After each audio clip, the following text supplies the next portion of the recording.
వాగర్థావివ సంపృక్తౌ వాగర్థ ప్రతిపత్తయే జగతః పితరౌ వందే పార్వతీ పరమేశ్వరౌ.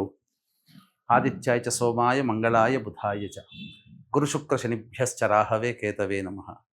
శృంగేరి జగద్గురు పీఠాధిపతులకి, కంచి పీఠాధిపతులకి నమస్కారములు తెలియజేసుకుంటూ కార్యక్రమాన్ని ప్రారంభిద్దాం.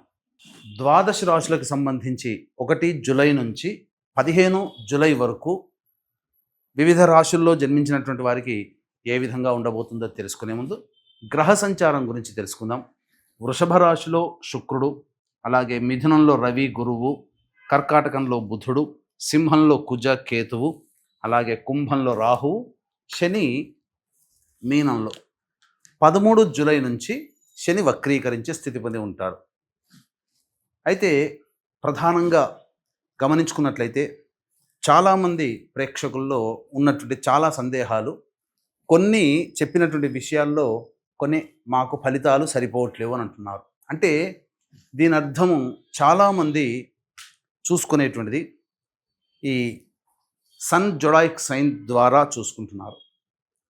అంటే ఈ ఉదాహరణకు చెప్తున్నాను, 23 జూలై నుంచి 22 ఆగస్టు మధ్యలో పుట్టినటువంటి వాళ్ళకి లియో సైన్ అని చెప్తారు. కాబట్టి సింహరాశి గురించి చెప్పేటప్పుడు ఆ 22 జూలై నుంచి 23 జూలై నుంచి 22 ఆగస్టు మధ్యలో పుట్టిన వాళ్ళు చూసుకుంటున్నారు. అది తప్పు. మీరు జన్మించినటువంటి జన్మ తేదీని అనుసరించి ఒక నక్షత్రము, ఆ నక్షత్రాన్ని అనుసరించి రాశి ఉంటుంది. ఆ రాశి ప్రకారమే మీరు చూసుకోవాలి. ఇది సరైనటువంటి విధానము. కొంతమంది నామ నక్షత్రం చూసుకుంటున్నారు. ఉదాహరణకి శ్రీనివాస్ అని చెప్పి అనుకున్నాం అనుకోండి, చాలామంది సి అనే అక్షరం ఈ శతభిష నక్షత్రంలో ఉంటుంది కాబట్టి కుంభరాశికి చూసుకుంటున్నారు, తులారాశికి చూసుకోవాలి.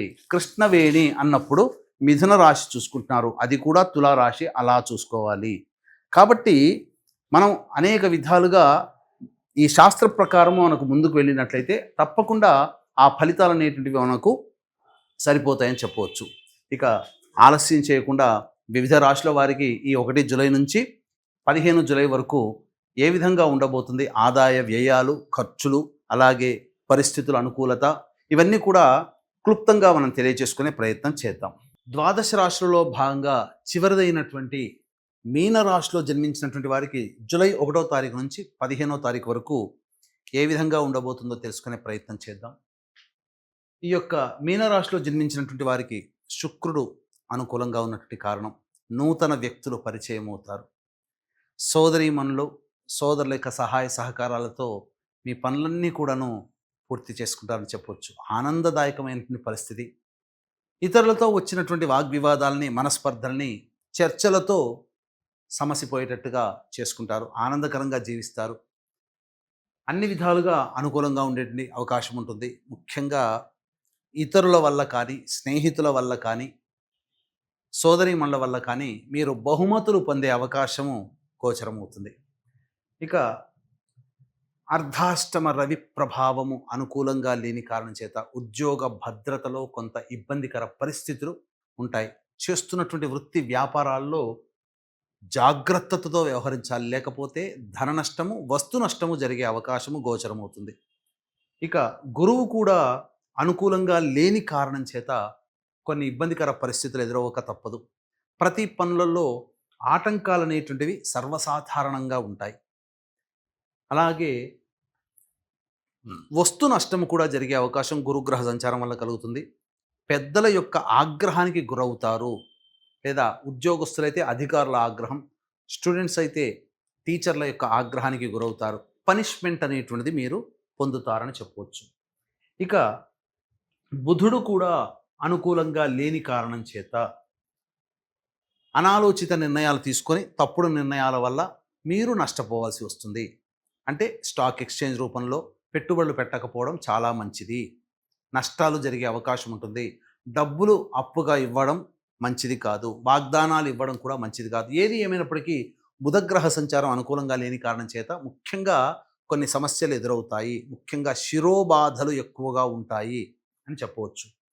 ఇక కుజుడు కేతు యొక్క సంచారము సంపూర్ణంగా యోగిస్తున్నటువంటి కారణం చేత దూర ప్రాంత ప్రయాణాలు చేయాలనేటువంటి కోరిక మీరు తీర్చుకుంటారు. అలాగే కోర్టు సంబంధమైనటువంటి విషయాల్లో విజయాన్ని పొందుతారు. ఆస్తి సంబంధించినటువంటి విషయాల్లో మీదే పైచేయిగా ఉంటుందని చెప్పవచ్చు. వారసత్వంగా వచ్చేటువంటి వివాదాలకి మీరు చెక్ పెట్టి తద్వారా మీరు లబ్ధి పొందుతారని చెప్పవచ్చు. ఇక రాహు యొక్క సంచారము ప్రధానంగా అనుకూలంగా లేని కారణం చేత కన్ఫ్యూజన్ స్టేటస్, నిర్ణయాలు సరిగ్గా తీసుకోలేకపోవడం అనేటువంటిది జరుగుతుంది. శని కూడాను ఇక సంబంధించినటువంటి ఏలినాడు శని ప్రభావం ఉండడం, ఈ కారణం చేత శని యొక్క ప్రభావం కూడా మీకు గోచరమవుతుంది. కాబట్టి ఏతావాతా చెప్పొచ్చేది ఏమిటంటే శుక్రుడు, కుజుడు, కేతువు తప్ప మిగతా గ్రహాలు ఏవి కూడా అనుకూలంగా లేవు. కావున సాధారణమైనటువంటి మిశ్రమ ఫలితాలు పొందుతారు.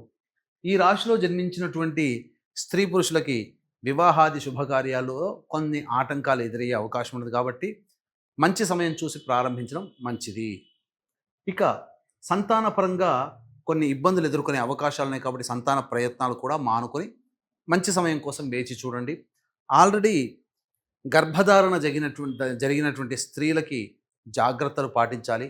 వైద్యుని యొక్క సలహాలు తప్పకుండా తీసుకోవాలి. అలాగే ఇక విద్యార్థులు బాగా కష్టపడితే తప్ప విద్యలో రాణించలేరు. అనుకున్నది ఒకటి, జరిగేది ఒకటిగా ఉంటుంది. విదేశీయానం, విదేశీ విద్యకు సంబంధించి ప్రయత్నాల్లో ఆటంకాలు ఎదురవుతాయి. కాబట్టి దైవానుగ్రహాన్ని పొందే ప్రయత్నం చేయండి. ఇక ఈ యొక్క మీనరాశిలో జన్మించినటువంటి స్త్రీలకి గౌరవ మర్యాదలకి లోటు ఉండదు. ఎప్పటి వలనే ఇంతకుముందు వలనే కూడా అనుకూలంగా ఉంటారు. అందరూ కూడా సహాయ సహకారాలు అందిస్తారు. కానీ మీ ద్వారా ఎక్కువగా లబ్ధిని ఆశిస్తారు. మీరు పొందేది 10% అయితే మీ నుంచి వెళ్ళేది 90%గా ఉంటుంది. కాబట్టి డబ్బు విషయాల్లో, అలాగే వాగ్దానాలు విషయాల్లో మీరు జాగ్రత్త పాటించండి. శారీరక శ్రమ, మానసిక ఒత్తిడి ఈ రాశిలో జన్మించినటువంటి మహిళలకి అధికంగా ఉంటుంది. కావున జాగ్రత్తలు పాటించాలి. శిరో సంబంధమైనటువంటి ఇబ్బందులు ఎదుర్కొనే అవకాశం ఉంటుంది. ఏతావాత చెప్పొచ్చేది ఏమిటంటే ఈ యొక్క రాశిలో జన్మించినటువంటి వాళ్ళకి మిశ్రమమైనటువంటి ఫలితాలే కలుగుతాయి. అయితే ప్రధానంగా దైవానుగ్రహం తప్పనిసరి. కాబట్టి ఇట్టి దైవానుగ్రహం మీనరాశితో పాటు జన్మించిన అన్ని రాశుల్లో జన్మించినటువంటి వారికి అందించాలనేటువంటి ఒక సదుద్దేశంతో వారాహి నవరాత్రుల సందర్భంగా మీ జాతకరీత్యా కలుగు విద్య, వివాహ, ఉద్యోగ, దాంపత్య, అనారోగ్య సమస్యలు, శత్రు సమస్యలు, కోర్టు సమస్యలు, ధనపరమైనటువంటి సమస్యలు, అలాగే గృహపరమైనటువంటి సమస్యల నివారణకి 9 రకాల వారాహి దేవతల హోమాలతో పాటుగా మేష, మిథున, కర్కాటక, సింహ, కన్య, వృశ్చిక, ధనస్సు, కుంభ, మీన రాశుల్లో జన్మించినటువంటి వారికి శనిదోష పరిహారార్థమై శనిదోష నివారణ పూజలు, హోమాలన్నిటివి జూలై 5 దశమి స్వాతి నక్షత్రం కలిసినటువంటి అద్భుతమైనటువంటి రోజున సాయంత్రం 7 గంటలకి కార్యక్రమం ప్రారంభమవుతుంది. జూలై 5 సాయంత్రం 5 గంటల లోపల మీ గోత్రనామాలు నమోదు చేసుకోవచ్చు. ఈ కార్యక్రమంలో నమోదు చేసుకున్నటువంటి వారికి శక్తిపాతము చేసినటువంటి శంకరుంగలి మాలని ఇవ్వడం జరుగుతుంది.